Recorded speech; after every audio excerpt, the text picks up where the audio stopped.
হরে কৃষ্ণ। শ্রী শ্রী চিরাদুদি দণ্ড মহোৎসব কি জয়। আপনারা কি জানেন, একজনকে দেওয়া দণ্ড অর্থাৎ শাস্তিকে আজকের এই তিথিতে পালন করা হয়।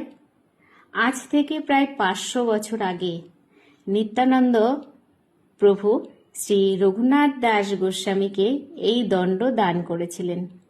তবে প্রকৃতপক্ষে এটি দণ্ড নয়, এটি স্বয়ং নিত্যানন্দ প্রভুর কৃপা।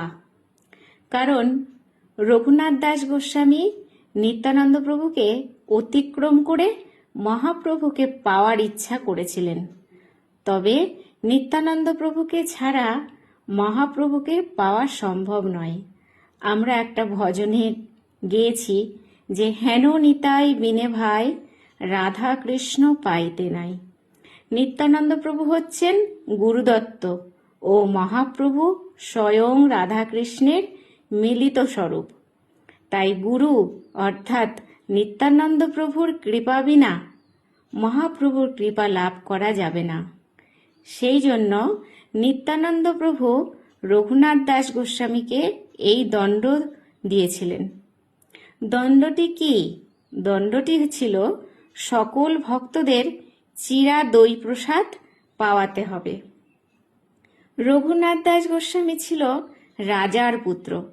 তখন তাদের বাৎসরিক আয় ছিল প্রায় 20 লক্ষেরও অধিক স্বর্ণমুদ্রা। তিনিই তখন হাজার হাজার ভক্তকে চিরাদধি প্রসাদ পাইয়েছিলেন। এই উৎসব এখনো পালিত হয়।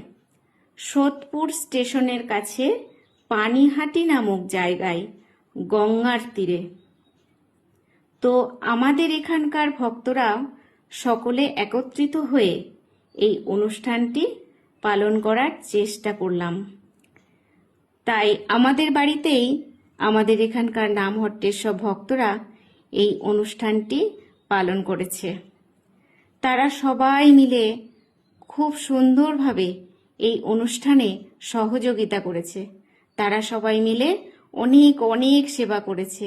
তারা ভগবানের সেবার জন্য অনেক পরিশ্রম করেছে।